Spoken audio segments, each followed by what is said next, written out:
Nada é o que parece. Quando você busca, você vê atrás do véu. O que é tudo isso? Ninguém sabe. Então, esse aqui é o Monge Urbano.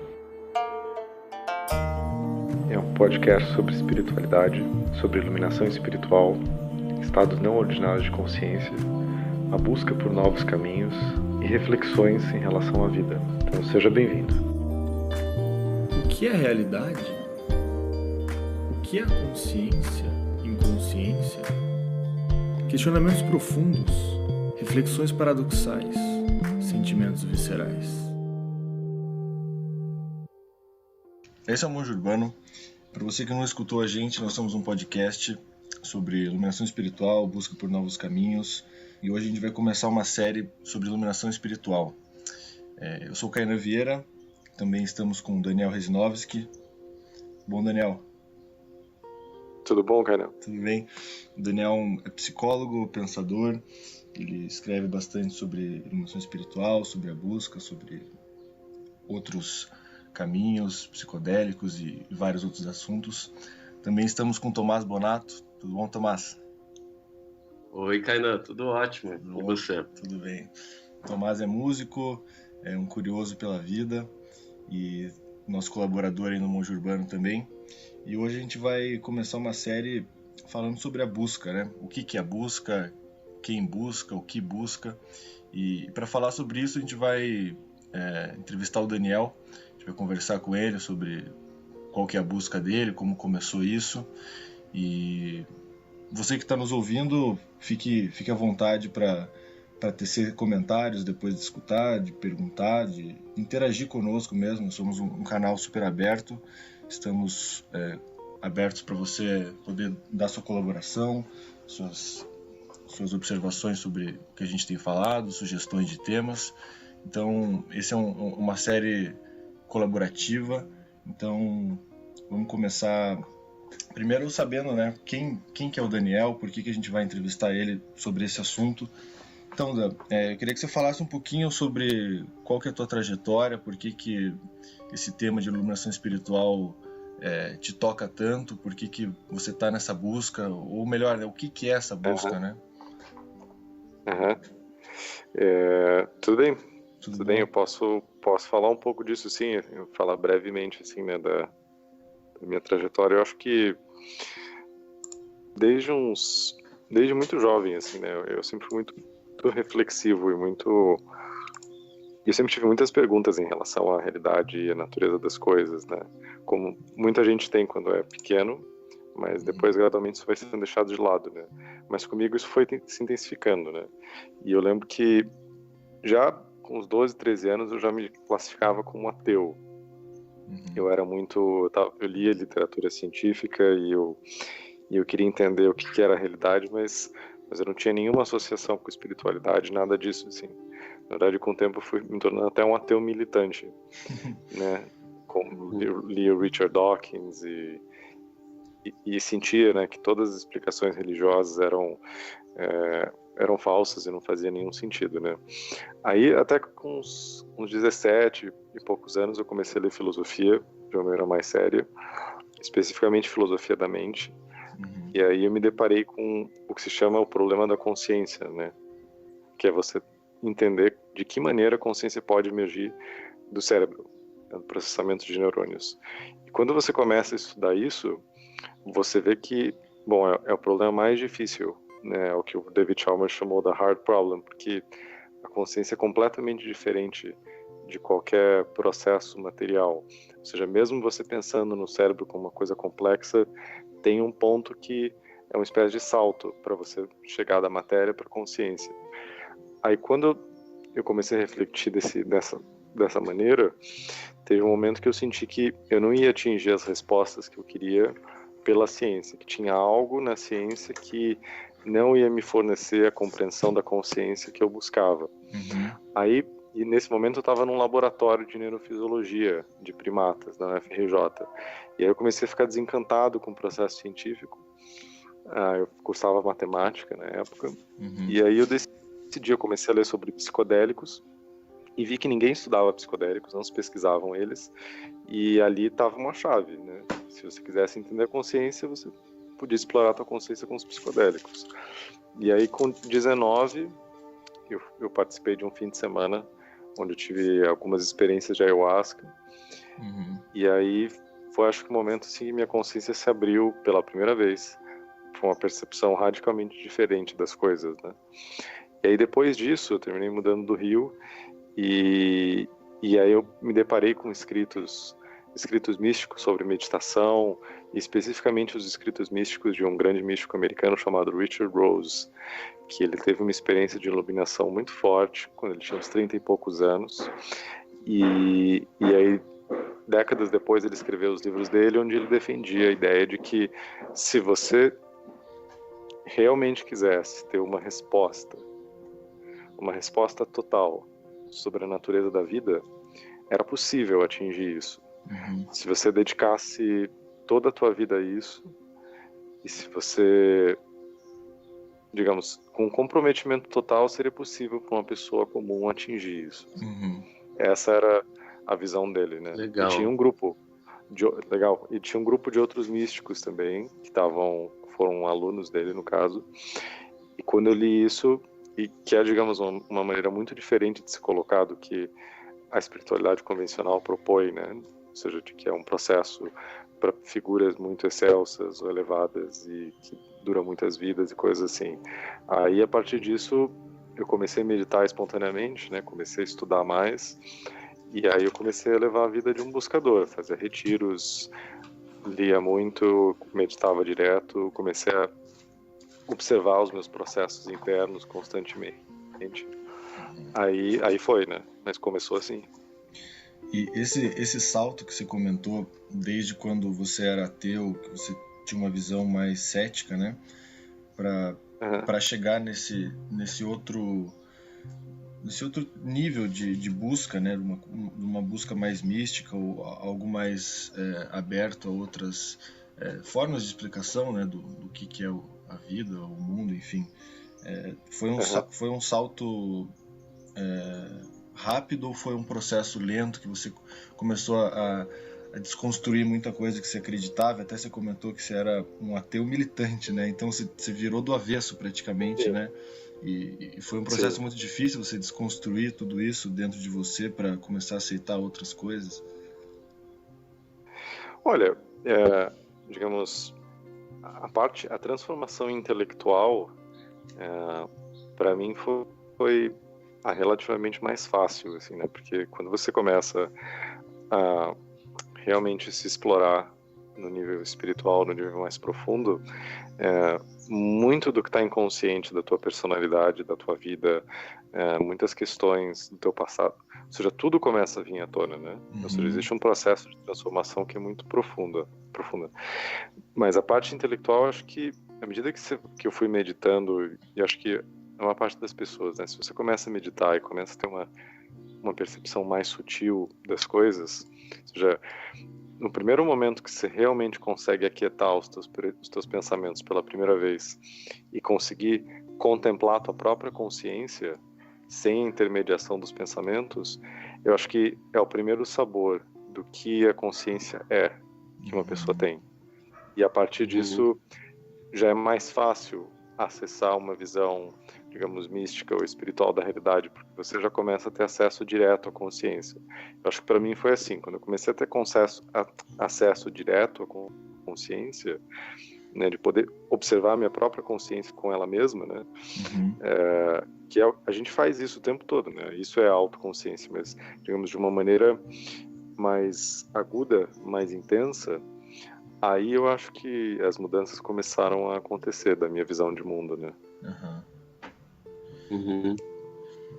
É interessante isso, né? Porque eu acho que é até um dos principais, na minha visão, assim, os primeiros obstáculos nessa busca é você se desconstruir, né? Você aceitar outras coisas que você não acreditava ou até que você defendia, e você ter a humildade também, a abertura suficiente da tua mente para aceitar e para começar a vislumbrar outros horizontes, né? outro tipo de filosofia de vida, de crença, ou da verdadeira busca mesmo, né? Porque parece que você tinha lá, sei lá, 18, 19 anos, e naquela época você achou que você ia ser ateu para sempre, você militava com isso, mas foi um processo que foi te levando para outro caminho, né? Claro que cada um tem sua busca individual e pessoal, mas a gente conversa, até nos outros podcasts, a gente fala muito sobre que tem uma nova onda emergindo, né? Um despertar coletivo, né? Uma onda do inconsciente.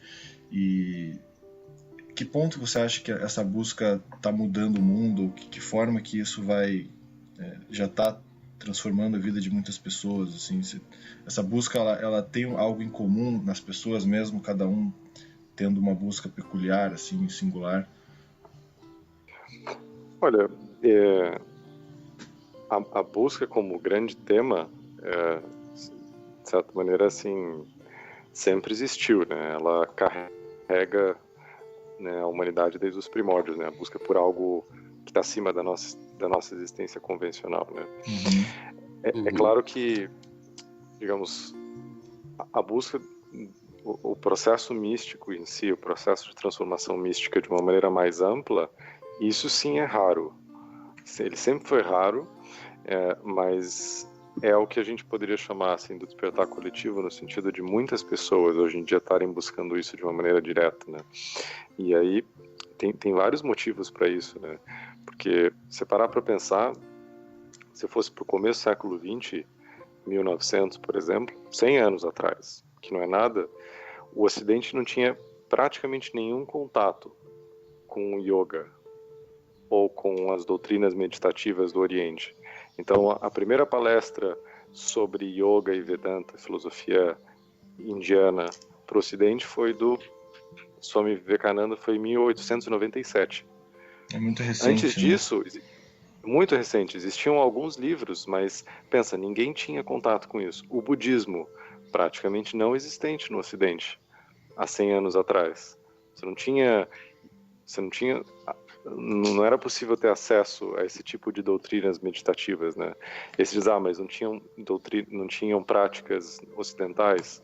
Tinham, mas muito, muito esquecidas, ou seja, muito perdidas nas tradições de cada religião, né? No judaísmo esotérico tem, no cristianismo para lá de perdidas, e aí o que sobrava?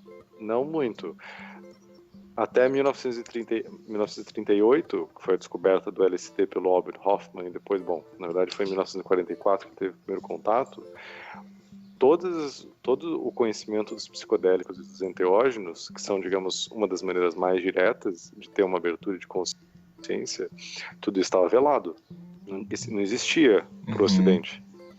Existia simplesmente o conhecimento perdido de tribos e de tradições antigas, mas isso então num período de 100 anos tudo mudou.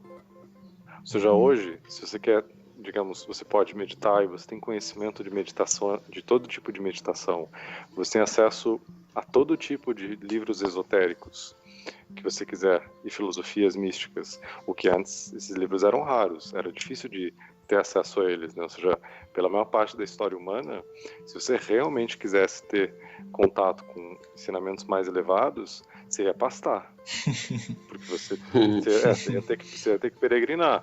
Tinham pouquíssimas bibliotecas. As bibliotecas que existiam não eram acessíveis às pessoas comuns. Por exemplo, na Europa elas estavam em mosteiros, ou talvez grandes indivíduos tinham, assim, grandes místicos ou grandes pessoas que tinham, assim, digamos, uma posição diferente, né? Então hoje se vive um estado de coisas muito, muito peculiar nesse sentido, além de ter uma discussão coletiva, né, fomentada pela internet, onde as pessoas começam a trocar ideias e experiências, e isso vai acelerando, né, o processo. Tá mais acessível, né? Uma era mais acessível. Tá muito mais acessível e digamos, uma quantidade muito maior de pessoas empreende um processo de autoexploração. Ou seja, pensa na era dos nossos avós. os nossos avós não tinham questões, eu preciso me entender, ou eu preciso me encontrar. Nenhum dos nossos avós teria dito isso. Eu preciso encontrar meu self profundo. Nenhum. Minha avó nunca teria dito nada parecido, assim, seria a coisa mais absurda. A psicoterapia era uma coisa que não fazia nenhum sentido para ela, por exemplo, meditar menos, né? Ou seja, as estruturas religiosas elas foram sempre relativamente rígidas. Elas nunca promoveram as transformações interiores profundas que são necessárias numa busca e num caminho significativo, né? Então, é que eu coloco esse contraste histórico para a gente ganhar perspectiva sobre o que está ocorrendo, que normalmente, enquanto a gente está envolvido no processo, a gente não percebe, mas as transformações são realmente profundas em pouco tempo, né? Sim. É muita diferença, né, de 2 gerações para trás, da sua avó e a sua geração. Esse exemplo da busca, da meditação, fica muito claro, né, que realmente é outra maneira de viver, de pensar, outro acesso às informações, outro tipo de busca mesmo. Muito. Isso é uma coisa aguda, assim. Você tocou num ponto que eu até ia perguntar, Daniel, por que as doutrinas religiosas, né? Você como um ateu, eu imagino que você tenha estudado algumas delas, vamos dizer, as mais comuns. Por que elas não incentivam ou, de certa forma, não propagam esse encontro com o self, esse encontro meditativo? De certa forma, eu posso até estar enganado, porque elas podem, assim, propor isso de formas mais sutis, mas por que isso não é debatido dentro da religião, como um encontro consigo mesmo, assim, de uma forma mais nesse âmbito da consciência, da conexão espiritual com o todo, com o cosmos? Como você vê isso? Olha, é porque, pelo menos no desenvolvimento espiritual do Ocidente, tem alguns pontos assim que são relevantes. O que você perguntou, é uma ênfase muito grande dada à razão ou ao intelecto como a via única e exclusiva para atingir o conhecimento. Então, por exemplo, o cristianismo ocidental é muito racionalista, né? Ele é embasado, assim, digamos, no doutrina de São Tomás de Aquino e de outros grandes teólogos, né? Então, existe uma tradição mística no cristianismo, mas ela nunca teve assim aberta aos praticantes, às pessoas comuns, né? E isso em outras religiões também, né? Então sempre houve uma distância muito grande entre as doutrinas esotéricas, místicas, de experiência direta, e os caminhos religiosos formais. Então essa distância, ela foi crescendo cada vez mais, né? Porque o que a gente vê hoje é que as pessoas querem experiência direta. Você quer sentir o que é o divino, né? Você quer sentir o que são esses ensinamentos, né?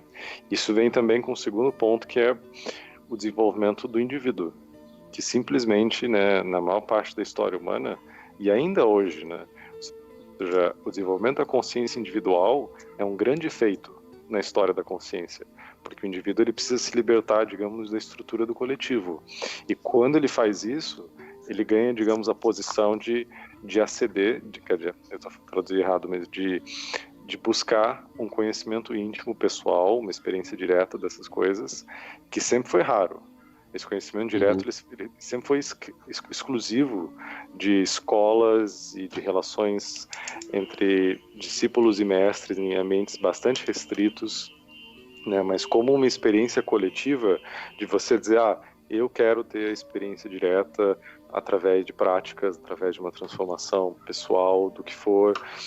Isso é uma mudança de paradigma mesmo, né? Que vem por que se facilitou pelo enfraquecimento, digamos, das estruturas religiosas sobre a nossa consciência também, né? Ou seja, a religião entrou em crise.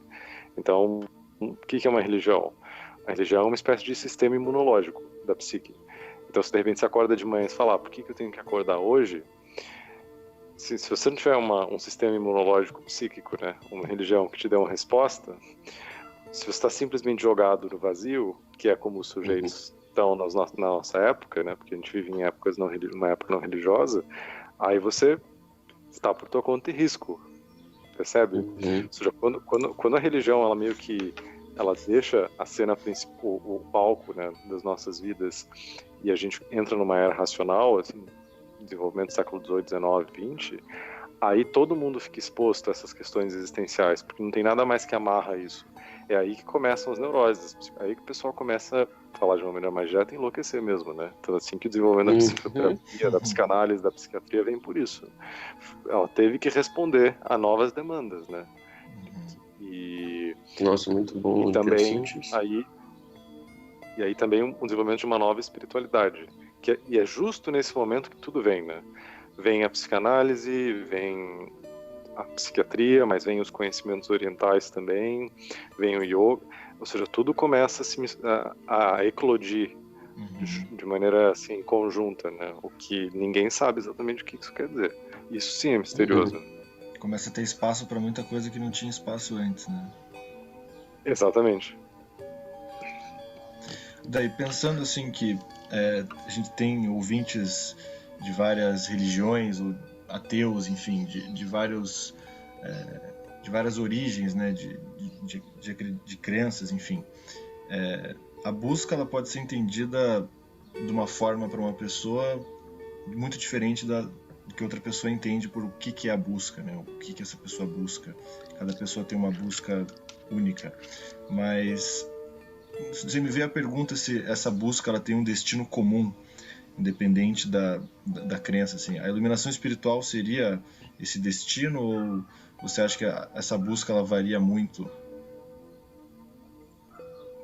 Olha, assim, a grosso modo, sim, né? Se a gente pegar a perspectiva da filosofia perene, por exemplo, né, que é a doutrina ou a compreensão de que existe uma base comum para todas as religiões ou para todos os caminhos espirituais, e que no fundo elas levam ao mesmo fim, que é a realização da realidade última, ou contato íntimo com Deus, por exemplo, ou a iluminação, o moksha, o satori, a visão beatífica. Se você aceita esse paradigma, aí a gente poderia dizer que sim, que mesmo cada pessoa vai, digamos, empreender um caminho que no final das contas leva para o mesmo lugar, digamos, a mesma realização final, fundamental, né? Entendi. Mas a questão é que isso está no final das contas, né? Pela, vamos dizer, comumente, né? Pelas religiões é como assim: você vai encontrar Deus, fica tranquilo, você vai ter esse contato íntimo, mas só lá no final. Ou seja, justo. Se as religiões, você acha que se as religiões estivessem incentivando esse contato íntimo com Deus durante o processo da tua vida, à medida que as coisas vão acontecendo, que você vai amadurecendo, você acha que elas estariam, vamos dizer assim, sacrificando suas instituições, ou você acha que seria possível as pessoas terem uma intimidade com a religião delas, ao mesmo tempo que tendo uma consciência desenvolvida nesse aspecto de meditar e ter um contato genuíno, né? Vamos dizer assim, mais íntimo com Deus, com o cosmos, com o universo, da forma como você achar melhor descrever, né? Claro. Eu diria assim, de modo geral, as religiões elas promovem isso, mas de uma maneira que requer uma fé instantânea, o que é o grande salto e é o grande ponto de dificuldade para a consciência crítica e reflexiva das pessoas contemporâneas, né? Ou seja, o que você faz se você precisa ter uma estrutura, se você precisa pensar racionalmente sobre isso e digamos, por uma via racional não é óbvio que existe, digamos, uma realidade final, Deus, todas essas coisas, né? Como é que você chega lá? Essa é a contribuição mística que a gente poderia dizer, que é a compreensão de que existem vias acima da razão, ou pelo menos vias não racionais, para atingir um conhecimento intuitivo de uma realidade mais profunda que é subjacente a essa. Ou seja, de que os grandes termos filosóficos, né, a verdade, Deus, a realidade, o real, ou o que for, que eles podem, é possível ter uma compreensão íntima e radical deles através de um desenvolvimento contemplativo, ou um desenvolvimento da consciência, onde a consciência se torna capaz de primeiro observar ela mesma, sem a intermediação da razão, e no segundo estágio se tornar idêntica com aquilo que ela contempla, ou seja, um desenvolvimento místico mesmo, né? Porque aí é uma maneira de que uma pessoa que, por exemplo, o ateísmo digamos, é uma afirmação da não existência, né, de uma realidade divina ou de Deus, o que for, assim. Eu sinto que, por exemplo, o agnosticismo, que é algo um pouco mais brando, nesse sentido, não vou dizer brando, né, mas que é mais cético ainda. Uma posição agnóstica é dizer, olha, eu não tenho provas para nada, mas eu estou aberto ao que aparecer, né? Então isso seria, digamos, a posição de muitas pessoas, né, quando começam a ter uma busca. Eu sei que foi a minha, né? E isso seria parte da resposta, né? Do que você falou das religiões não promoverem, digamos, esse contato. Eu acho que elas tendem a promover, né? Acho que o que vincula as pessoas, né, à experiência religiosa é um encontro muito emocional na nossa época, né? Ou seja, se você tem uma busca mais filosófica, você pena dentro das estruturas religiosas convencionais. Assim, é realmente difícil. Se você tem uma compreensão filosófica e se você se abre à ciência, é possível fazer essa integração, mas ela é penosa. Né? E a gente vive numa cultura onde as pessoas se abriram à ciência, né? Faz tempo já faz. Então isso traz novos problemas, porque o mundo, digamos, o mundo produzido pela ciência e pela razão é um mundo relativamente vazio de sentido, né? Se você vive esse paradigma mesmo, na verdade o mundo sofre por falta de sentido hoje, né? Que é o contato com essas realidades espirituais, se eu puder dizer assim, né? Bom, então talvez partindo disso tenha uma raiz do problema aí que seja a comunicação atual entre a doutrina religiosa com a doutrina científica, né? Ou como uma não se complementa com a outra, ou como ou a gente está faltando teólogos, filósofos que consigam fazer uma união maior, né? Por exemplo, você vê a ciência chamando a partícula de Deus, né? Eu acho estranho isso. A ciência existia um elemento dentro da ciência que tem esse nome, que traz isso, mas talvez isso seja um ponto de partida, né? Uma coisa que una mais, que as pessoas não se sintam tão... eu vou ter que me entregar a isso apenas emocionalmente, porque se eu começar a pensar, e se eu começar a tiver certos desenrolamentos aqui da minha consciência, eu não vou conseguir me agarrar a isso, eu não vou conseguir ter fé. Sim, a questão assim acho que um dos graves problemas, né, que a nossa cultura, ela, digamos, o estado de consciência geral perdeu muito a capacidade de ter um contato direto, imediato, arracional e intuitivo com a realidade. Que eu quero dizer assim que você pode ter, por exemplo,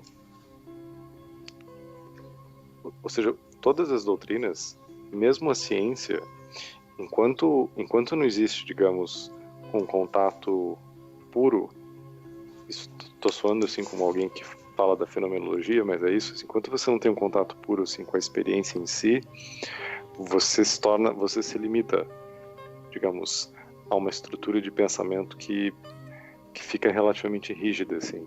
Que eu quero dizer, por exemplo, os grandes cientistas que desenvolveram, os grandes físicos teóricos que foram responsáveis pelos desdobramentos, descobertas da mecânica quântica, todos eles tiveram que fazer esse salto de entrar, digamos, na esfera do conhecimento intuitivo e de refletir de uma maneira completamente diferente em relação ao seu paradigma, né? O Schrödinger, o Einstein, o Pauli, o James Jeans, o Wigner, e por aí vai, né? porque eles tiveram que dizer, não, peraí, assim, né? Essa realidade que supostamente é material está se comportando como uma realidade mental, ou está se comportando como algo consciente, ou algo de uma outra ordem de ser. Então, toda vez que a consciência humana se depara, né, com o limite do seu paradigma, dos seus axiomas, das suas ideias fundamentais, dos seus dogmas, aí você precisa saltar. Não digo que você salta, digamos, para uma crença cega, não, mas você salta para uma outra percepção da realidade, que é o que os místicos de todas as épocas chamam do místico, né? Que é uma percepção direta e intuitiva, e que é o caminho para encontrar, digamos, as respostas num nível total, assim, se eu puder colocar dessa maneira, né? Muito interessante isso. E você acha que a tendência é cada vez mais ter essa intersecção mesmo entre, você deu o exemplo da mecânica quântica, né? Essa intersecção entre ciência e, não sei se a religião é a palavra, mas uma crença mais intuitiva, mais mística mesmo. Você acha que isso tem uma crescente, assim, as pessoas tendem a aceitar mais, mesmo nessa fase difícil que a gente vive, assim? Olha, é porque aí eu acho que existe um empoderamento individual que é muito importante, né? Ou seja, que quando cada pessoa toma as rédeas, né, do seu caminho e diz, olha, eu vou dar o passo de partir das minhas convicções e de questionar também as minhas convicções, isso é muito importante, porque senão, digamos, a posição mais fácil é você dizer, eu acredito nisso, as minhas opiniões são essas, e é isso. Se você tá aí, não tem caminho.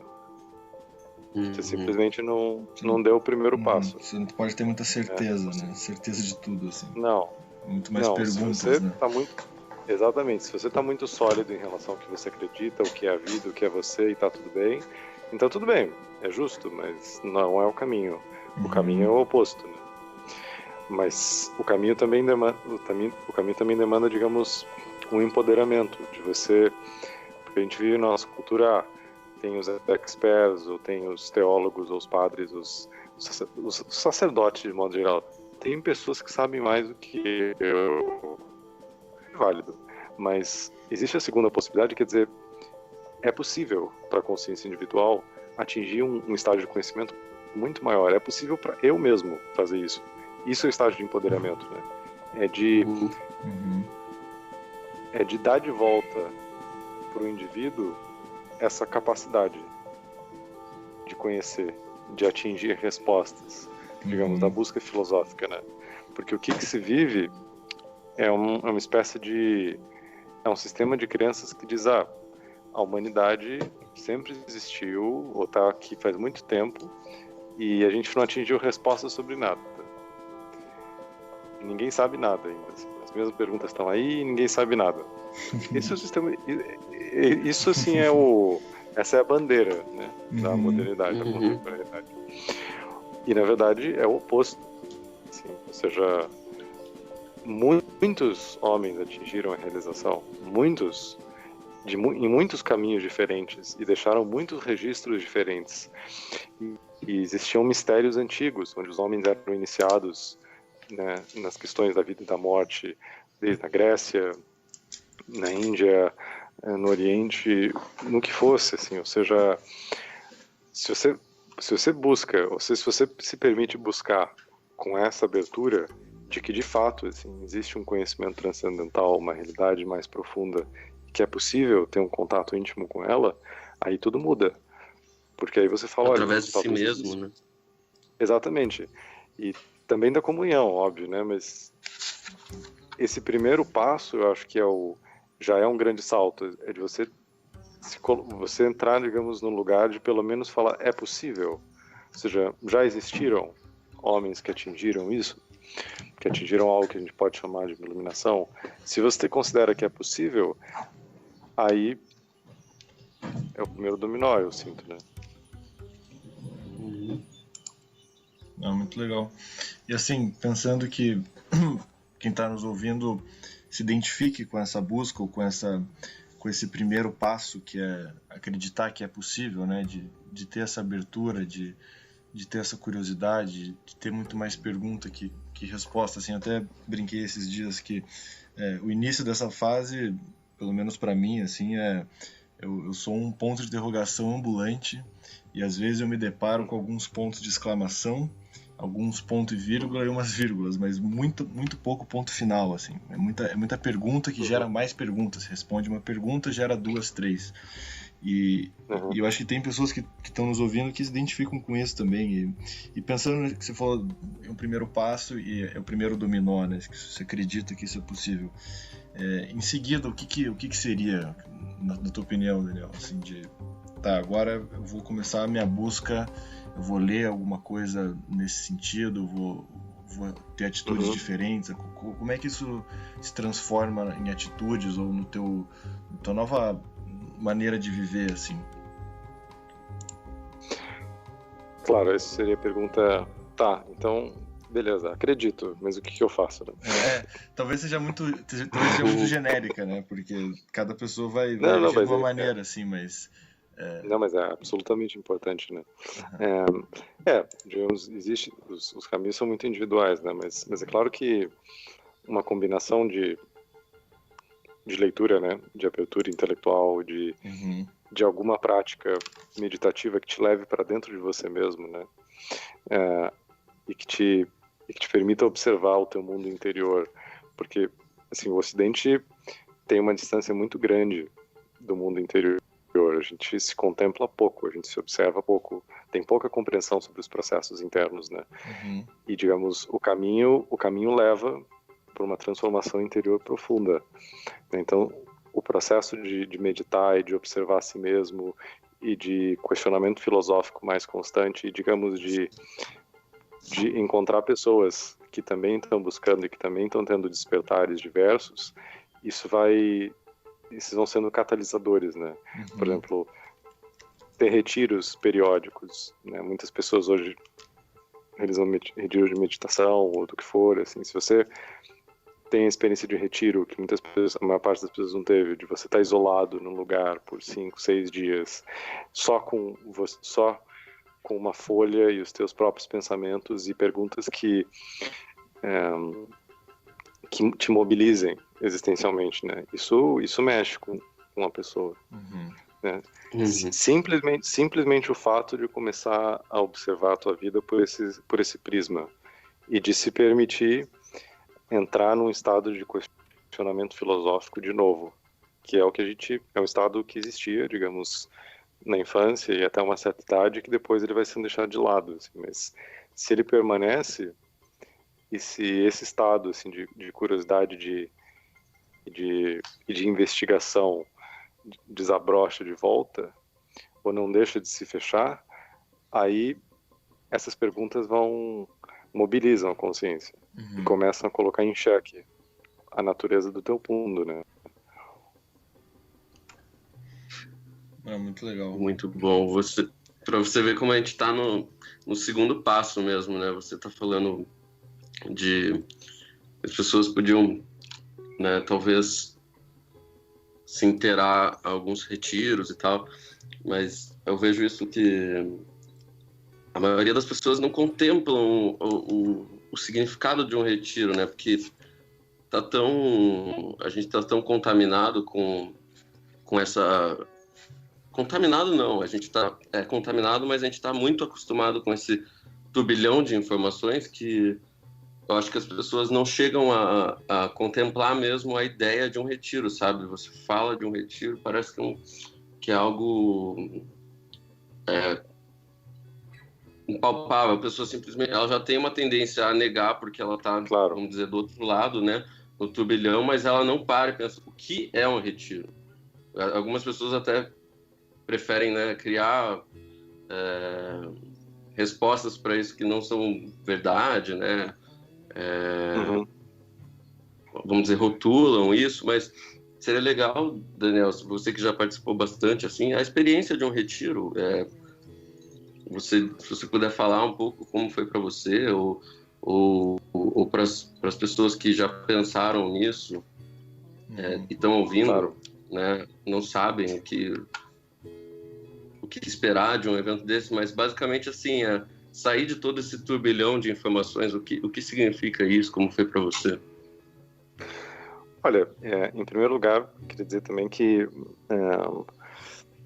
a experiência do retiro pode ganhar formas muito diferentes, né? Ou seja, se você, por exemplo, uma pessoa pode se propor por um fim de semana inteiro a não ter nenhum contato com redes sociais e a não atender o celular e simplesmente acordar cedo de manhã, ler um livro e escrever sobre as perguntas mais importantes da vida delas. Isso é uma espécie de retiro. Legal. Né? Ou seja, se você fala, eu preciso alinhar minha vida, por exemplo, e eu preciso começar a pensar sobre o que realmente importa, porque eu sinto que a minha vida está indo para uma direção X que eu não estou satisfeito. E você tira um tempo solitário para você, para pensar seriamente nisso. Isso é uma espécie de retiro. Né? Então, digamos, um retiro não precisa ter uma forma arquetípica, né, de você estar num mosteiro. Pode ter também. Ou seja, os mosteiros são lugares incríveis para fazer isso, né? Ou seja, lembro que em Curitiba tem alguns mosteiros que, se você quiser, você vai e você pode ficar. Eu lembro que eu fazia isso, né? Você ficava uma semana, por exemplo, às vezes num feriado, às vezes nas férias, quando eu tinha tempo. E você ficar num ambiente completamente diverso ao teu, sem nada além das tuas perguntas básicas, das tuas questões em relação à vida, e um espaço que te permite fazer isso sem nenhum obstáculo, isso é muito valioso nos dias de hoje, né? Porque é muito difícil ter esse tempo, essa pausa, né? Então, os períodos de retiro tendem a ser períodos de transformação intensa, onde você mobiliza intensamente a consciência. Pode ser um retiro solitário, que você faz e organiza por si mesmo.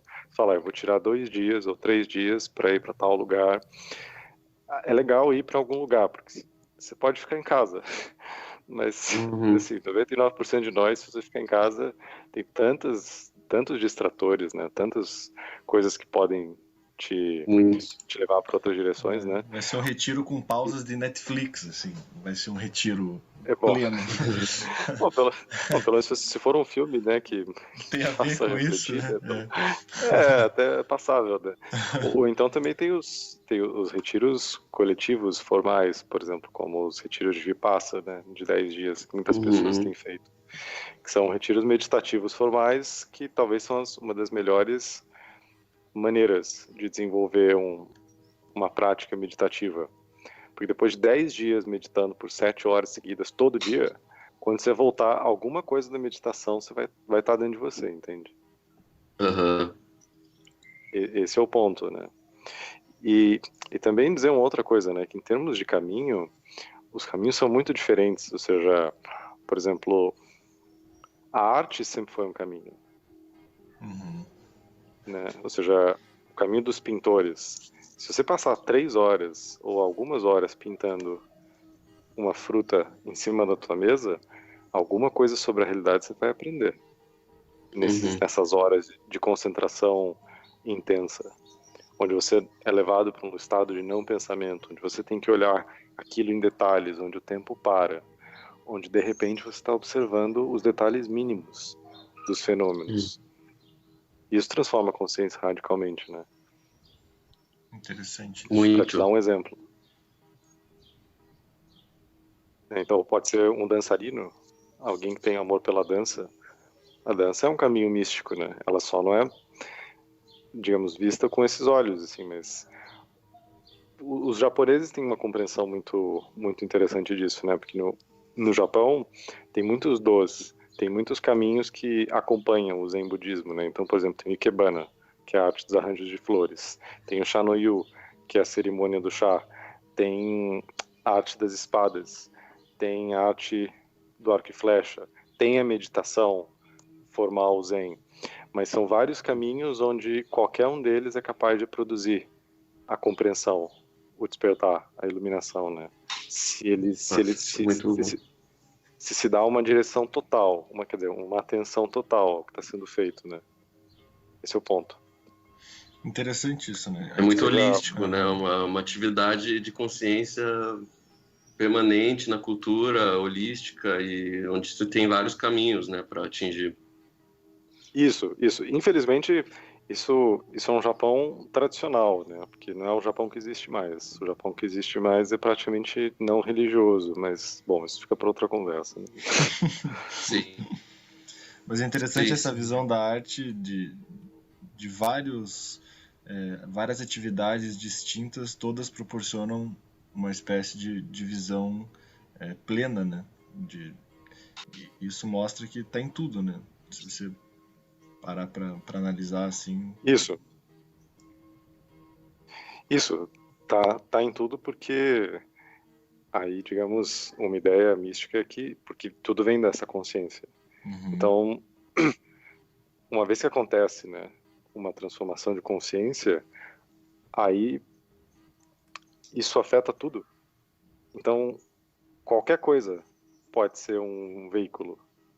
Qualquer coisa pode ser o que se chama uma entrada.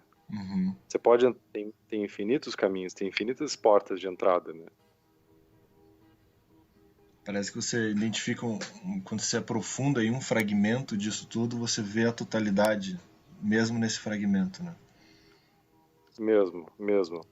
Pode pegar até, por exemplo, um casamento é um caminho. O casamento é algo extremamente difícil, né? Um casamento de uma vida, por exemplo, né? Não precisa, assim, ou seja, eu atualmente não sou casado, né? Uhum. Mas se você contempla o fato de que duas pessoas vão se ver pelo resto das suas vidas, todos os dias, e que elas passam uma vida juntos, em algum momento isso tem algo, em algum momento deve existir um fenômeno místico nisso. Porque, ou seja, até que ponto aquela pessoa que está do teu lado, você não tem vislumbres de que a consciência que está olhando por trás dos olhos dela não é idêntica à tua.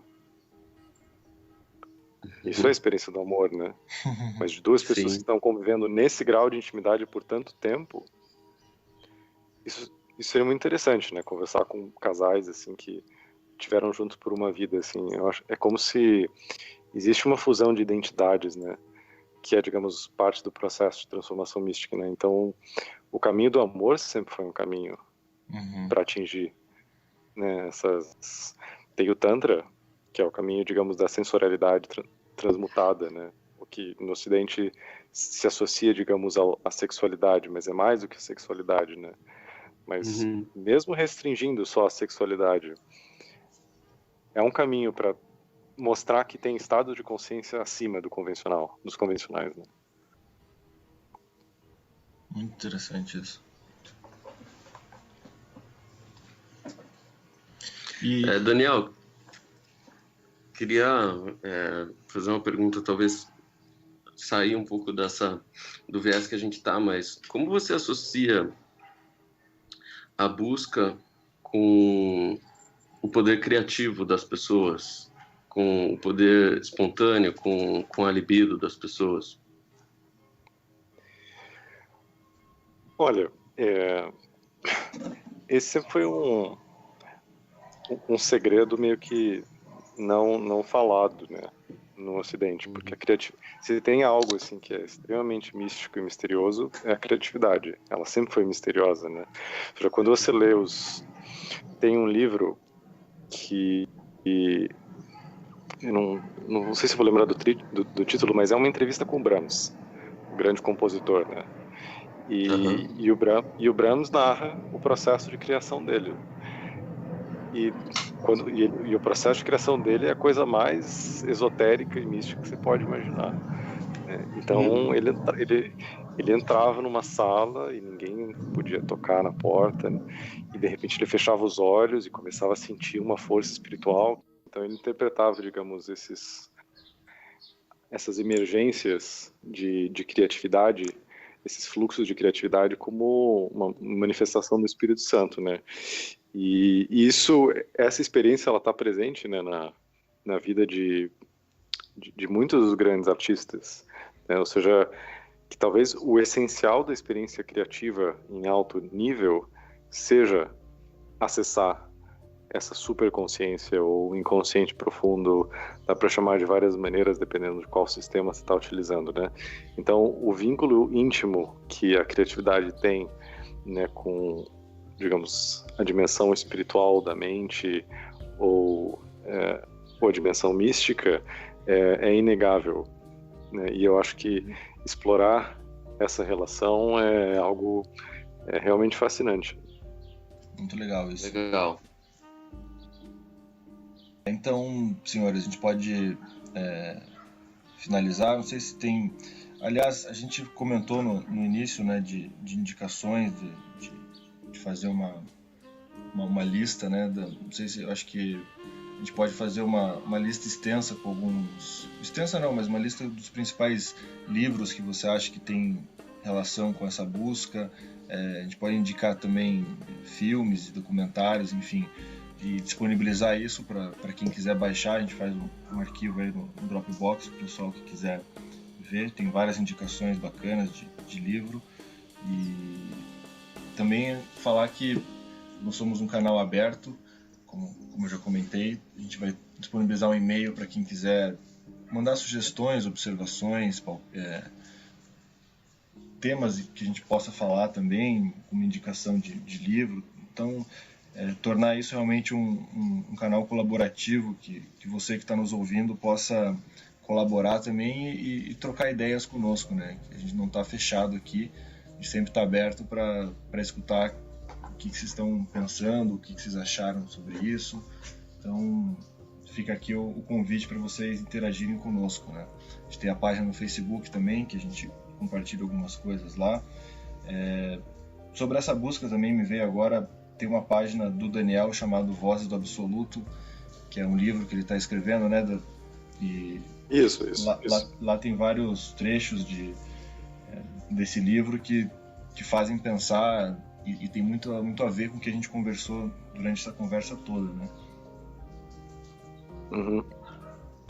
Então, lá na página tem vários excertos do livro para quem quiser ler um pouco mais. Legal. A gente vai disponibilizar esses links aí. E não sei se tem mais alguma contribuição, alguma pergunta, Tomás, alguma observação, ou Daniel. Eu achei sensacional, obrigado, Daniel, pelas respostas e por nos incentivar a esses pensamentos. Obrigado vocês aí pela conversa agradabilíssima. É isso. Valeu, obrigado, Daniel, obrigado, Tomás. Então esse foi o primeiro capítulo dessa série sobre iluminação espiritual, sobre a busca. A gente vai continuar falando sobre isso, claro, relacionando outros temas nos próximos. Então nos vemos por aí, na rede. Um grande abraço a todos, até a próxima. Grande abraço. Um abraço. Valeu.